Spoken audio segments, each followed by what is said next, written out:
a super important day because it talks about your database. And I think that's kind of the foundation for everyone as far as building your business and keeping you organized. Daniel, just real quick, when you think of database or CRM, what pops into your head? I mean, just in any of the sales that I did before, like working in insurance, like they just told you try and expand like your circle of people, like kind of go to them, gather as much information from them, see if you can get one person from each person and then one person from that person and kind of use like a multiplier and then have Mhm. them, some sort of call to action to be able to get their information so you can start providing them. Definitely. Definitely. And do you think you would be able to do all that if it was just all in your head or just in your notebook without having that database, that actual CRM? Yeah, no way. I know a lot of people I talk to now, like even in the coaching industry, they talk about like, your Rolodex, like you Hmm. have your people sitting there on your desk and that's it. But if you're not able to kind of bring that with you, it'll be able to provide value to connect people. Like I feel like if you have the ability to have people right there in front of you, you can connect people with people who they need. And that kind of expands your database because you're that person, that point of contact. So yeah, I think having a place to have all that stuff is huge. Yeah, absolutely. Yeah, I couldn't have said it better myself. So that's what we're gonna go over today is your database, and how to build your business and how to feed that database. So we're gonna jump right into it. Again, for me, I get that there's some agents are different, and maybe Catherine, previously, maybe a CRM wasn't something that you use on a day-to-day basis, but No. I feel like in 2023, because it is a lot more online, and your database is maybe bigger than it was, 15 or 20 years ago. That you need something to keep you organized. So we're going to go through all this stuff today. Utilizing a CRM, client relationship manager, is what CRM stands for.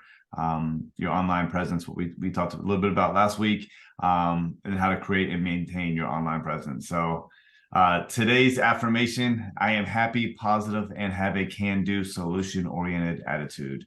The solution-oriented attitude is huge for real estate because we are literally problem solvers, right? Eventually you guys will have your database down pat and you guys will be getting clients left and right. You will find that getting clients is easy. Getting them through escrow is the tricky part. That's where things happen. And being solution oriented is super helpful because if you're freaking out, guess what your client's doing, right? They're freaking out. There's always a solution to pretty much every single solution that there is, right? I had a client last week where I sent out a mobile notary, and the morning of mobile notary, the husband got sent to the hospital, right? And could have canceled everything, but I said, you know what? We got the mobile notary on the phone. Hey, you're going to Atrium. This is the floor. This is the room number, and then you're going to go to the house to get the other person to sign, right? And it took till 8:30 at night to get them signed, but we got it done, right? But it's little things like that pop up, the little hiccups, throughout the process, right? You have to be prepared and be calm. You have to stay calm throughout the whole process. So it takes a lot of new agents a long time to get used to that. But that would be very helpful for you guys. The importance of a database, it really is generating a steady stream of leads and business, right? And again, that's what we're all here for, right? Right. I mean, everybody knows somebody that's going to buy or sell a house, like your family or friends. But at the end of the day, it's not all going to be your sphere, right? It's going to be people outside of that sphere that you need to nurture, right? And we'll use that word nurture a lot today. But the average lead that you get that comes in, I mean, a lot of times it's, if I had to guess, it's 6 to 12 months of nurturing before that person is ready to buy or sell and recognize you and trust you as their person, right? So, Daniel, maybe today in your database, you have 6 people, right? But think about, so that wouldn't be too hard to keep up with every day, right? But in 6 months, hopefully that's 600 people, right? How are you going to remember who to contact and follow up with every other week if you don't have an organized CRM and database that tells you, hey, it's time to follow up with this person and this person? And that's what helps good agents be consistent. It's because it takes constant nudging. And like we talked about last week, I mean, there's times well, your next door neighbor will use another person, right? And you see them every day, but how often do you let them know that you do real estate, right? It's the same thing about the people in your database. You have to constantly nudge them and not being annoying, maybe send out a monthly newsletter or something, but let them know that, hey, you're still here, right? So we're going to get into that today. Does everyone know how to get to their CRM, their database? Let's start there. Let's go here. So everyone knows how to get here, right? Mhm. Everyone can get into your one login. Mhm. So in your one login, if you just click on one suite is going to take you to this, right? So in here, there's a lot of different stuff, right? Our marketplace, One University, Boost, which when you guys get a listing or you guys get a buyer under contract or anything like that, Boost is a great way to boost you on the internet, on Facebook and social media, right? And you will get leads from that.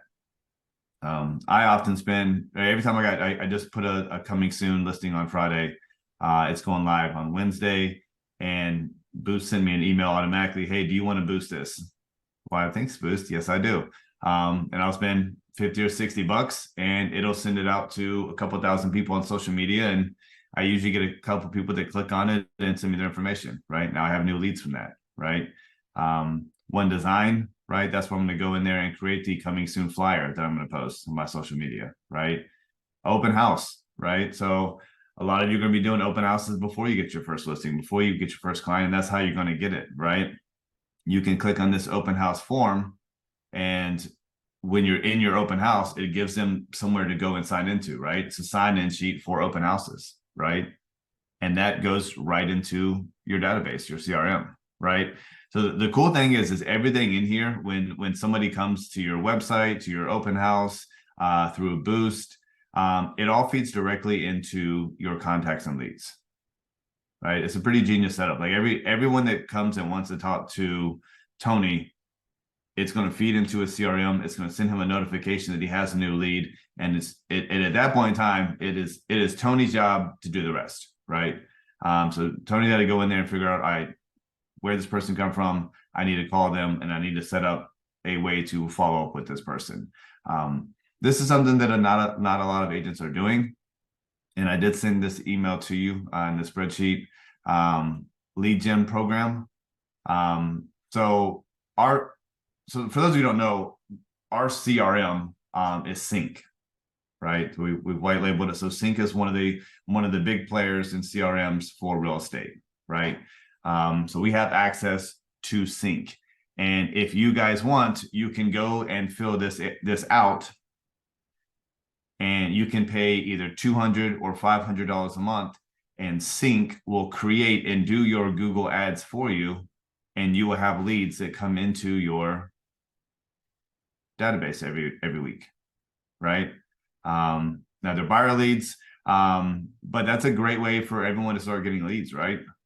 And if money side, just do 200. Just get, $200 a month, you'll probably get 10, 15 leads a month, right? And those leads will come For right a year, in here. you have to sign up for a whole year. Or can you just sign up for a month? I don't know that. I think Okay, it's month to month. I want to say it's month to month, but I'm not 100% sure. But I know if you just go right here, click on lead gen program. Again, we have it built right into our system, right? So just enter your information in, get started, and then you can add the cities you want. So maybe Tony just wants to do Mint Hill. Maybe he just adds that one area, right? If you're okay with covering a bigger territory, maybe add more, so maybe you have a chance of getting more leads, right? Completely up to you on how you guys want to do that.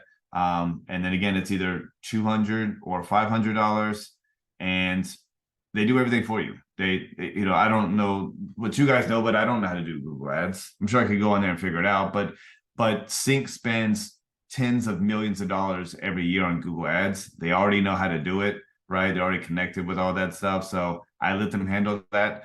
And it's a great source for leads, right? You do have to work those leads, and we're going to get to that in a little bit, but I think this is a great way for you guys to get some people, right? So between doing open houses and this, it's a great way to get some traction very early for you guys. And you're not paying a bunch of money for leads. You're not giving up your commission on your leads. So it's a cool way to do things. I've got a lady that I'm going to follow up with this morning. I've already emailed this morning. That came from this Google AdWords, and she's a $1 million client here in Huntersville, right? So I'm hoping to sign her, and she also has $1 million house to sell, right? So it's not always going to be like that, right? But if you work the leads enough, then you know they can definitely turn out. So yeah, so that's that. So we're going to click in here. So when I click in my database, you know, I've got, you know, a bunch of leads, right? Daniel, I see you looking at it. Don't be copying these names and numbers. I'm just kidding. But no, yeah, it's funny because no, Go Brian, ahead. I was going to ask you because I think maybe I'd mentioned to you last week, like, what are the techniques to try and get the email addresses? Like, what's kind of the softest way to get in? And I noticed like that's much more of the common contact you have than any sort of mobile phone or phone. Mhm. Like, email is going to be your easiest, probably, to have everything streamlined. And it depends where you get the lead. You know, there's a lot of things out there that you know, when they go to your website, they either enter their phone number or email address. So sometimes you only get phone numbers, sometimes you only get email addresses. I have found this, when there's a place to put both, always one of them incorrect. Think about it. Think about when you guys fill out something online like Tony shopping for a new hat, and you know now he's getting all these ads on hats, and he fills out his information. He probably doesn't want them to have his phone number, so he puts his real email address so he can get that 10% coupon off, right? You either, I mean, I do this every single day. Like my lawn people, like, you know, I gave them my phone number, but a fake email address because I don't want them to. I just want to call me when it's time to cut the grass, you know. So it just depends. I mean, it's just human nature. So just know that, right? So if you get a lead and you call and it's dun dun dun, you've reached the wrong number, or someone answers and this is not Stacy, you got the wrong number. Try the email address, right? Try another. So don't give up. I have so many agents that just they call one time, they text one time, email one time, there's no response. You don't even know if that's the right contact information. Like don't give up after one try. But so this is your CRM, and if we click on it is changed these to hot. These are like hot leads. So let's click on Sean. Sean has an awesome email address, Big Sean Pimp. Come on. All right, we're a little slow this morning. But again, this is where all your leads are going to be, and this is where you guys want to be, you know, every week adding new people into this, right? Here we go. No, this is Sean's information. So this guy actually reached out. I put a note in here. One of my listings on 6501 Cambridge. It's a listing in Harrisburg. I did the boost, and he clicked on that, saying he was interested in that house, right? So that's how this lead came in, right? So I have a listing, right? And then I'm advertising that listing and getting more clients from it potentially, right? So I mean, think about how easy that is, right? I don't have a ton of information, but as I get more information, as I talk to this guy, right, I'm going to find out his home address. I'm going to find out his birth date, right? Another email address, all his information, his wife's information, address, all that good stuff, and then just all the notes you can possibly have about him. So those are the things that you're going to want to do.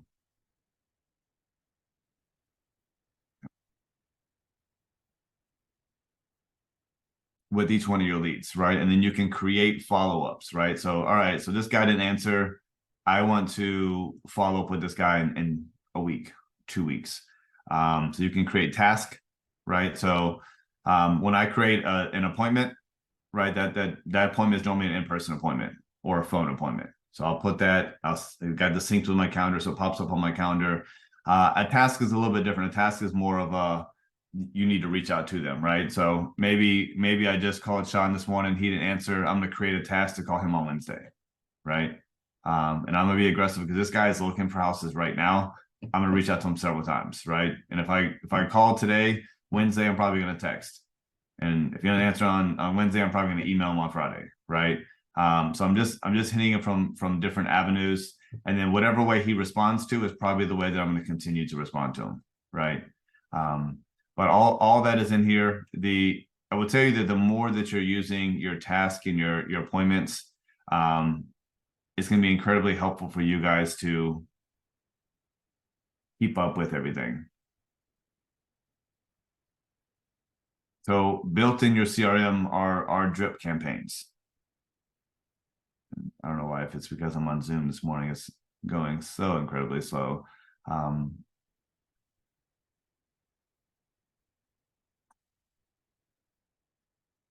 on. Is this anyone's first time seeing this? Tony, you've been here, obviously. You've seen this before. Denise is on the road. Dan, have you been in here before? I've not been directly in the drip campaigns, but I've clicked around in the Gotcha, like the okay. OneSuite platform. But no, this is the first time seeing this directly. Gotcha. Okay. So play around with these different things. There's a bunch of, it's running really slow right now. I can't even click on stuff. But just as a real quick overview, I mean, you can see where, you know, your leads are coming to. I can sort from different types of leads. When they were created, the activity. So the status of the leads, which you can change. So everything in here is pretty easy to use.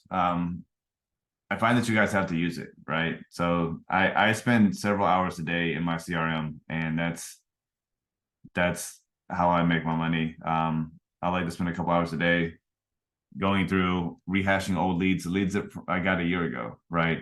I mean, I literally have a closing this morning. This was a $900,000 closing. They closed us here at 11 o'clock this morning. I had this lead for over a year. And then finally, after following up, they let me come out, and I'm listing their house, and they're buying another house, and that house closes on Thursday, right? So it does take a lot of following up. Get used to your CRM. The people that spend the most time in here are going to be typically the most successful, right? Because it means you're reaching out to these people. Brian, last week when you talked about like part of your time blocking is making certain amount of calls, certain amount of contacts, certain amount of emails, are you kind of strictly working the CRM, or are you also kind of looking into making calls, cold calls, things that you see like outside of just your direct contacts? No, I mean, everything that I call on cold call, it is in my CRM. So everything is in my database. Because yeah, I mean, I'm constantly, I mean, just like that lead program I showed you with Sync, constantly getting new people in. But I'm also calling people like I keep mentioning, and it's actually right here on the screen. 6 to 12 months to season a contact. So just constantly just touching people. You know, in the beginning, when I get a new lead, it's that first week it's hot, right? I might reach out to somebody 5, 6, 7, 8, 9, 10 times. And then after that, maybe it's once a week. And then after a month, it's, you know, once a month. I'm putting them on a drip campaign, and they're getting an email from me every month. And then I'm going to call them every month or every other month, just so they don't forget about me. Hey, Brian, I uploaded all my contacts from my phone into this. Can you show us at some point how to set up that drip campaign, like the steps, so I can email people and say, hey, I'm affiliated and I want to send out an email, or maybe later? Of course. Yeah. And that's some of the things we'll look at here in just a minute of what to send out, and then how to get those people in there and everything, for sure. Tracking results. Again, we talked about this last week. You know, I like to set at least 1 or 2 appointments every week. That's kind of my goal. Because I know if I set X amount of appointments, I'm going to close X amount of people. And you know, it just you know, how many do you want to close a month, and how many people do you have to meet with to close that many people, and then how many phone calls to set each appointment. So I just kind of work what I want and do it backwards. And that's kind of how I make my plan.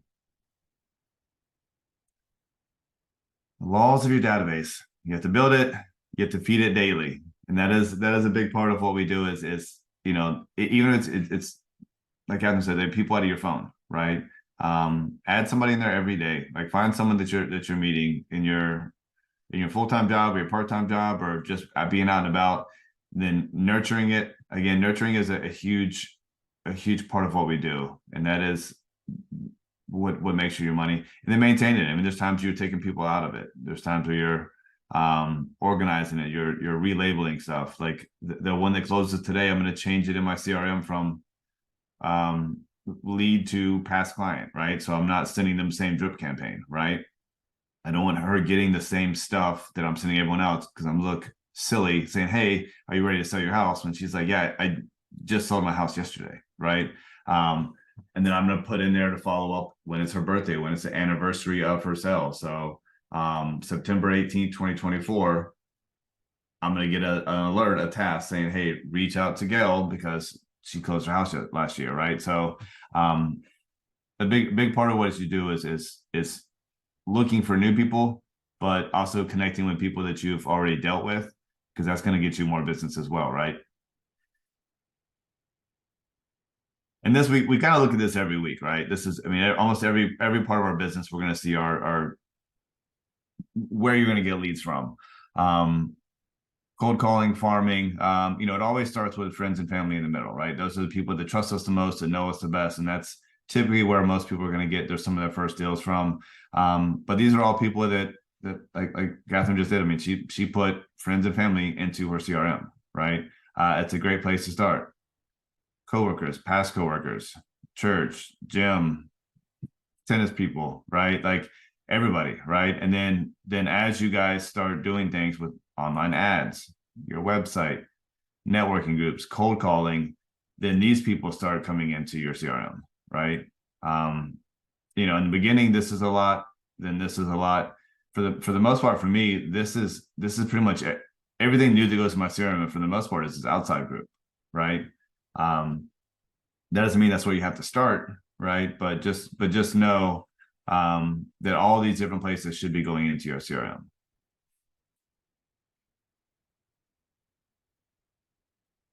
Categorize. So when you're in your CRM, you know, you can label them friend, lead from Zillow, lead from Sync, right?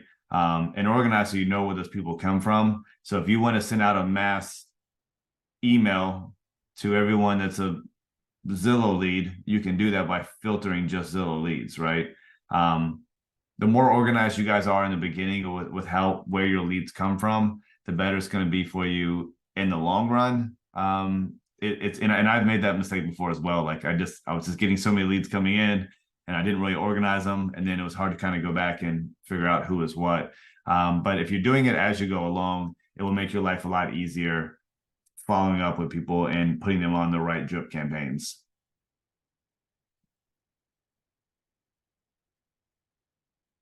And this is kind of what, Danny, what you've kind of been asking about, you know, a quick little script about getting your email.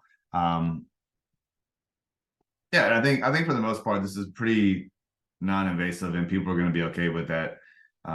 Hey, I get a lot of updates about real estate. Is it cool if I just shoot you an email once a month, every now and then, just giving you an update? And most people are like, yeah, that's cool, right? And just, I'm not going to blow you up. You're not going to get an email every day from me. I'm not going to do that.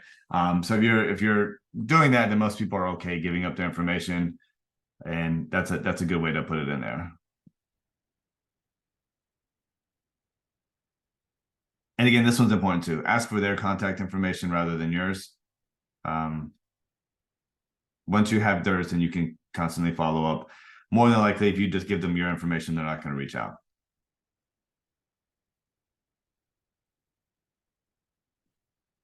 And again, this is kind of the seasoned without being overwhelmed. It does take 6 to 12 months on average for a lot of these people. I mean, people that are buying and selling right now, obviously you still want to follow people right away, but also understand that some people are going to take months, right? Some people like these Google ad leads that we just looked at.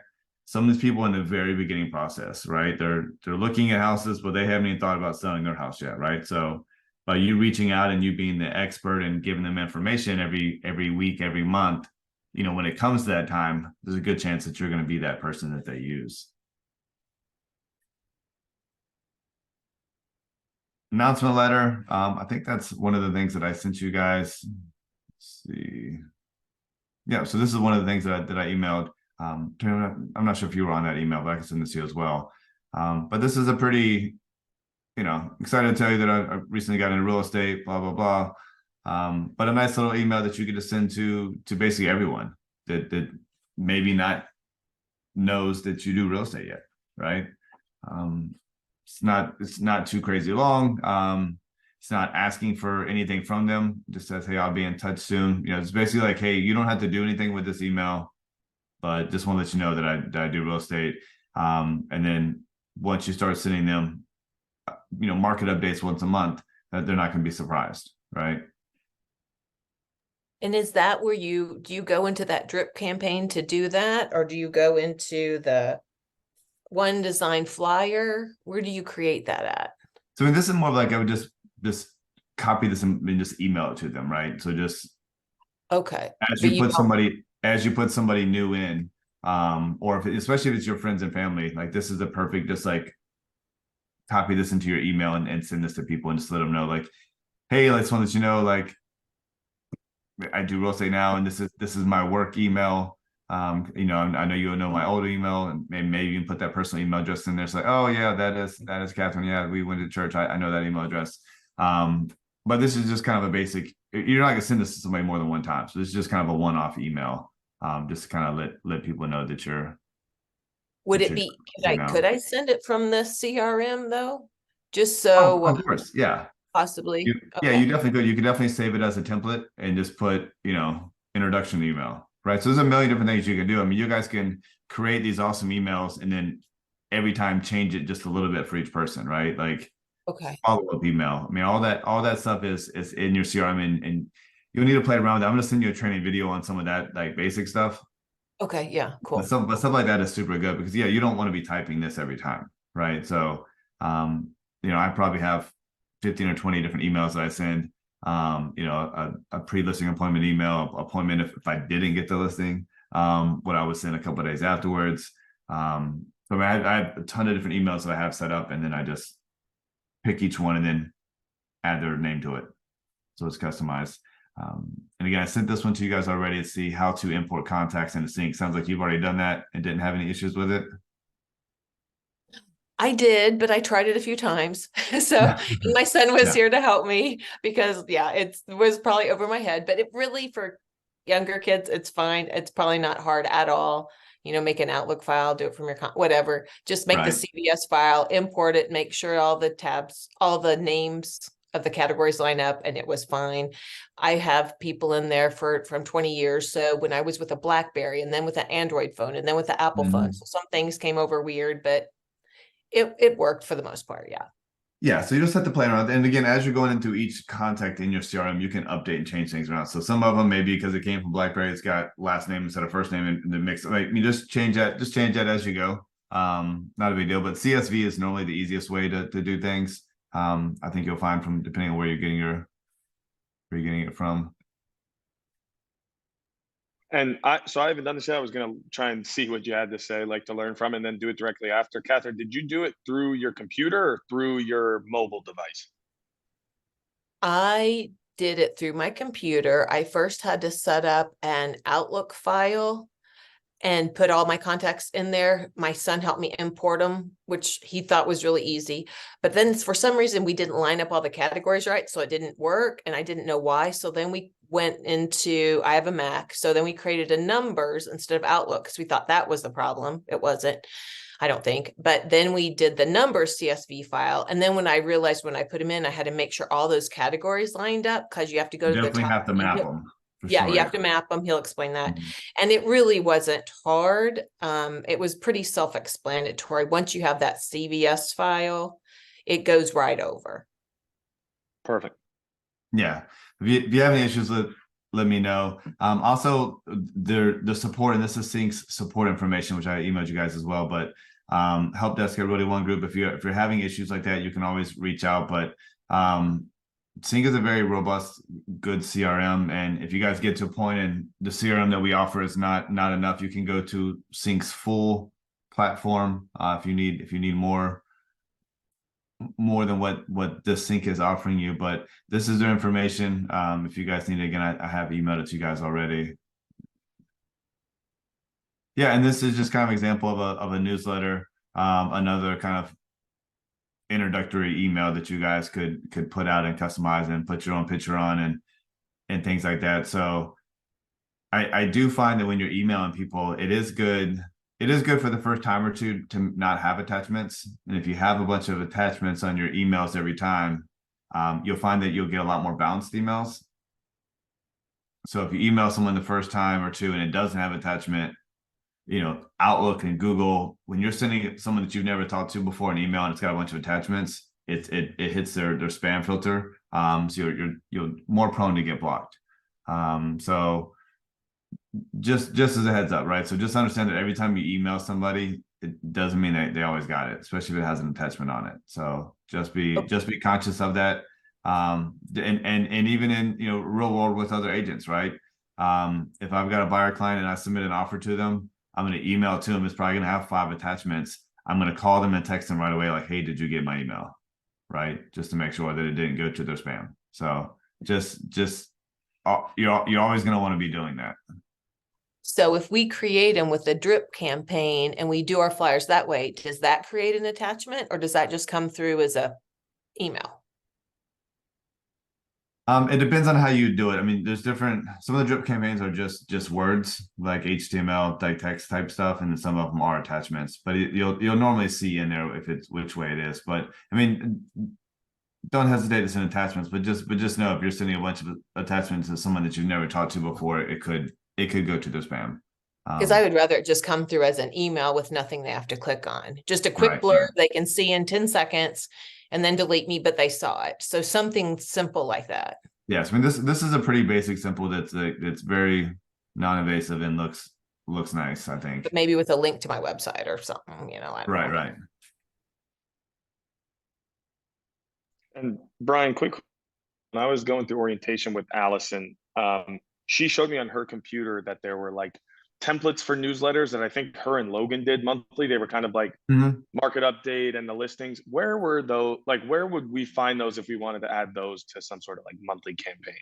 So they personally send out every month their template that they use. I'm not sure that their template is within Realty One Group, but it probably is. I don't use it. But I can find out which template that they use within that. But I do know that there's. Good morning. Can you guys hear me? We can. How are you? Good. So actually, the one from last month, so they save it. There's a different tab when you go in. And I think it is actually under all the templates. But you'll have to create a copy and make it your own, and then you can make your own changes, you know, your own information. But so basically you can go to the same drip campaign templates and then copy the one. And I think they call it like this month was like September market update. And so is that the one that you guys are talking about? Yeah, that's the one I'm talking about for sure. Yep. Yeah. Can you send that to us, Brian? I don't think I got it. Okay. Yeah, I'll send that to you. Yeah. Okay, just so I can see what it is and kind of get my head around it. Thank you. Yeah, and within OneSuite, there's training videos and docs. If you're on this page with all your leads, if you just go to resources at the top, training videos and docs, we'll walk you through that stuff as well. And that's just right under resources.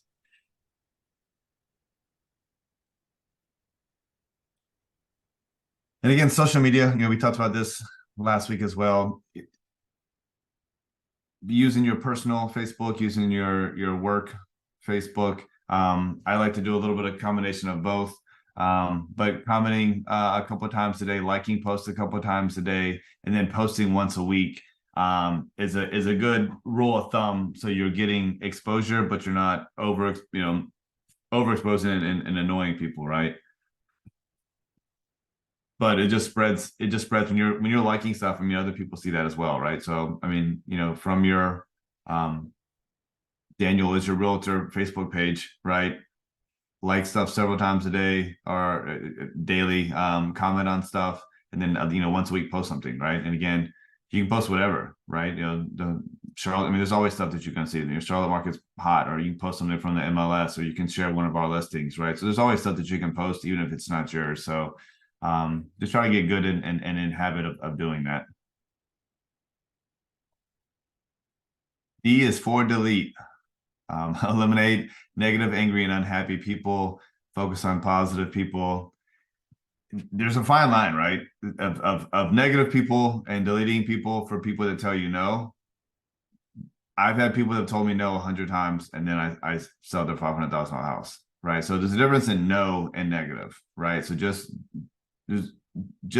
know that, and understand that, you know, if somebody's on the internet and they go on your Google ads and send it to you, understand they probably clicked on 10 other things. They might have 5 other agents. They might have an agent with Remax and Keller Williams and Century 21. You know, they're having a glass of wine and just clicking on everything at night. And then they wake up the next morning and 5 agents are calling and texting them. It can be overwhelming, right? So that's why it does take, you know, consistency and following up. But just because someone says, hey, like, I'm not interested right now, that doesn't mean delete that person, right? Maybe give them a hot minute. Maybe don't follow up with them tomorrow, right? Maybe shoot them an email in a month, right? But just because they say no, that does not mean they're one of these 2 people, right? I think that's very important, and you guys will get to know that. But you know, a lot of agents are very confused on that. This is probably my favorite slide of the entire 12 weeks rev up that we do.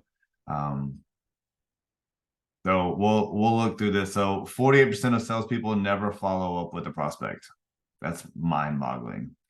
25% of salespeople make a second contact and stop. Right? That's crazy, right? 12% of people only make 3 contacts and then stop. Right? I mean, I'm telling you guys that on average, it's, you know, it takes 6 to 12 months. I mean, that's 6, 10, 15, 20 touches to turn someone into a client. If you give up after the first or second time, man, that's tough, right? Maybe if you just send them 3 more emails, they would have used you as an agent. You had another client, right? These down here are pretty. 80% of sales are made after the 5th to 12th contact, right? These aren't made up numbers that I made up. I in my CRM, I see these numbers every single day, and I can go back and count every one of my texts, emails, phone calls. It tracks all that stuff, and I can see all the time, and it's always 10 or more, right? And maybe it's over 2 weeks, maybe it's over 12 months, but it takes some work. So that's why I say, like, get used to your CRM, get used to every morning or every afternoon or lunchtime or every Saturday, whatever your schedule allows you to do. Get consistent with it and spend a couple hours in there at that time and just go through every single lead, right? But yeah, this chart is just it's ridiculous. 2% of sales are made on the first contact, right? Like maybe Tony gets a lead in tomorrow and that person's hot and heavy and they're looking for a house in Gastonia, and he calls one time and they happen to answer because they're not at work, they're not doing anything else, they happen to be free, and Tony meets out there and sell a house, right? The other 98 times, that's not happening. Think about that, right? The chances of you contacting somebody and it being a perfect time for them to answer the phone, a strange phone number at that, and for them to give you all their attention and set an appointment with you, like it's rare, right? It takes a lot, right? So these numbers are very accurate, like very accurate. So does that shock anybody? Hopefully it doesn't discourage anybody. But I want you guys to have the edge on other agents who literally might get the same lead. I mean, you know, Catherine, maybe you get the same lead and I get the same lead and I just don't follow up quick enough. Or I call one time and I forget to put them in my drip campaign. I forget to put them in task and I never reach out to them again. But you call them and text them once a month, every month, and they end up going with you, right? That's the difference. Of someone choosing you over me is who's more consistent, right? Well, Brian, like I said, I worked in a little bit in insurance sales, and one of my biggest clients was a community center that was like outside of the city of Charlotte. And I think in the statistics, it was something like I had to call, I think it was like 42 or 43 times to get somebody on the phone. And then I think it was like 12 times to get a meeting to present, and then 7-8 times throughout the process to then get, and then them to call me after maybe 65, 66 calls and be like, hey, we want to work with you. I mean, the biggest sigh of relief ever. But when every day you're calling 100, 150 contacts, it's like it almost feels like nothing. You don't even realize. You just have to realize it's part of the game. Yeah, so it is. I mean, and every industry is a little bit different with their numbers. Hopefully you don't have to call somebody 65 times to get a lead here, but that's the case. But I also, I mean, I'm also calling, texting, and emailing, right? So I text quite a bit. I email quite a bit, and an easy way to make that quicker is if I call, I'm going to leave a voicemail, and then I'm going to text off like, "Hey, sorry to bug you. I just sent you a voicemail. It's Brian. Wanted to see if I can come out and check out your house next week. What day and time works best for you?" And then I'm just going to copy that, and I'm going to text that to them, and then I'm going to copy that and send it to their email, right? So I mean, I don't have to create two different things for that person, right? So, yeah, I mean, you can make the best of your time and work smart as well. Convert the leads. Identify the wants and needs, use consultative approach, and listen to what they're telling you. Again, the market updates are super nice because, I mean, I'll just get random emails back like, "Hey, like your email said the market is hot. Is this a good time to sell?" And obviously when I see that email, I'm like, "Oh yes, it is a great time to sell. I'm going to call you in the morning." Right. But yeah, so there's different ways to send out things, but the consultative approach for most people is a great way to do it. But I also understand, like, ask these people for things too, right? Like if they're one of your leads coming in, like, don't hesitate to say, "Hey, like, it looks like you're looking at houses in Belmont. Let's go check some out. What's your schedule like this weekend?" Right? Be a little assertive and ask them. And if it's not the right time, they'll tell you like, "Hey, like, actually, I'm in my apartment for 4 more months. It's not going to work right now, but stay in contact with me. I'm in our early stages," right? So now their process is about 4 months out. By at least 3 months, if not 2 months, you need to be on top of them. Like, "Hey, like, we want to time this where you move out and move into a new house. We need to get the ball rolling," right? Close leads. Keep clients informed. And we'll go through a lot more of this when we get through the escrow process. Servicing the leads. Every closed transaction is a tremendous opportunity for future referrals. Absolutely. And that's, again, one of the ones I have today. I'm going to convert it to a past client, and I will nurture them just as much as I do as a potential new prospect, because if they're a happy client, then every single person they know that starts talking about selling houses, hopefully they're going to recommend me, right? So as you guys start closing deals, which you all will, remember, an old client is more important than a new lead, right? Because they've already worked with you, they know that they like you. So I see Catherine shaking her head. Yes, like that's true a million times, right? I mean, an old client is going to spread the gospel about you if you did a great job and get you more leads than just a new random cold call lead. Again, we talked about this a little bit last week as well, like your online presence, your social media. Again, I do think the consistency, your same headshot on all your stuff is very helpful, but also being active. And there's all types of formats. YouTube is actually a big one, and I haven't got into that, but I find that a lot of people are, swear by YouTube in their videos, and they get a lot of business from that. And you can run ads on YouTube, which I haven't done, but there's a lot of different ways and things to do. But just being consistent and being active is going to get your name out there and make your presence known. Do I need a presence? Yes. In today's world, yes. 20 years ago, probably not as much, because people weren't on their phones as much. They weren't on the internet as much. It was more face-to-face on the phone. Now things are a little bit different. Everyone's glued to the phones. They're glued to the social media. So you want to be a part of that. I think this number is probably lower than when this was done, probably a year or two ago. So probably even more. Yeah. So I mean, you want to be in front of all 1.5 billion of those people if possible, right?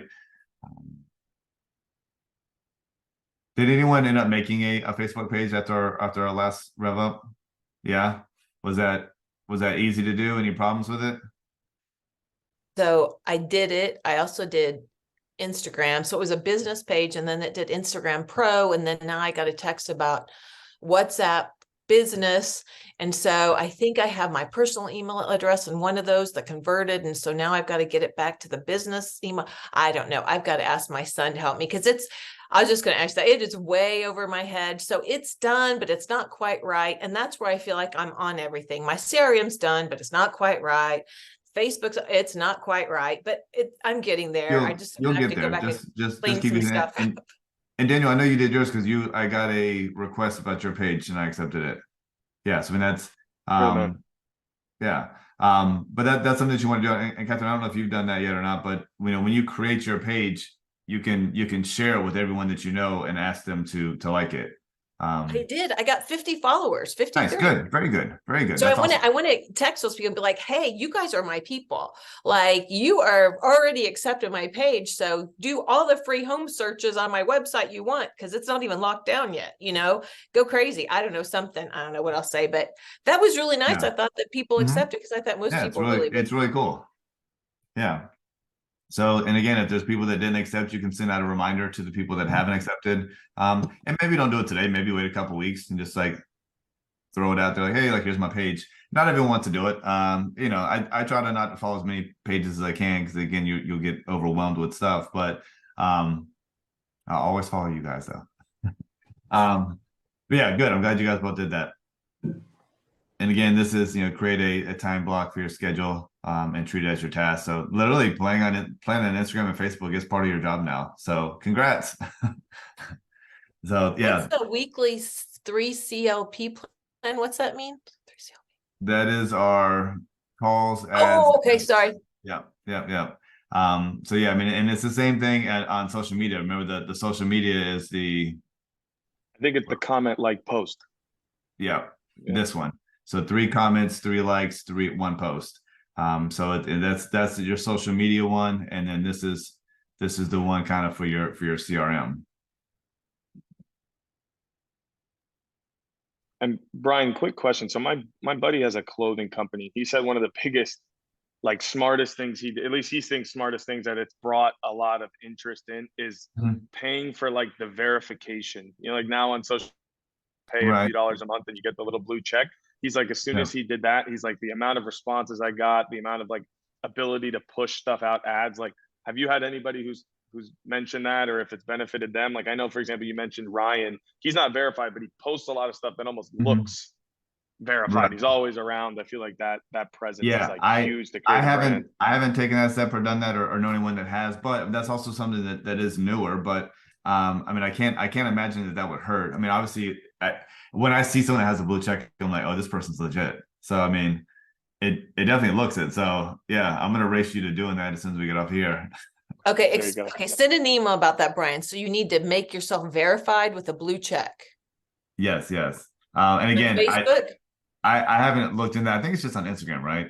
I think this is more Instagram, and I think maybe there's some sort of way on Twitter. Not sure if that's quite as effective as Instagram and Facebook, but yeah, I've seen a lot of people on Instagram. They do the little blue check, which was used to be just kind of for celebrities of sorts, right? Somebody with a big background, but now I think anybody can pay like $10 a month or something like that, and you get this thing that opens. You can have like longer bio, like your bio on Instagram can be longer. You have more access. Like other verified people will see your messages above non-verified. So I feel like there's benefits, but I feel like you said it exactly right. Like you see it, you're kind of like, whoa, something there. When in reality, we might have as many followers as anybody else, but you got this guy just has an extra $10 a month. I don't know, but it does look legit. And you're probably not spending that money if you're not doing something. So for sure. Yeah, that's pretty much it for this week. This was fun, but again, I do, I can tell you guys to use your CRM as much as, and I'll say it every single week, but I can't be at your house. I can't make you guys do it. And for whatever reason you don't like that CRM, there are other CRMs. I personally use a different CRM, but that's just my personal choice. But there's a lot of different ones out there, but find whatever's going to be useful for you and try to spend as much time in there as you can.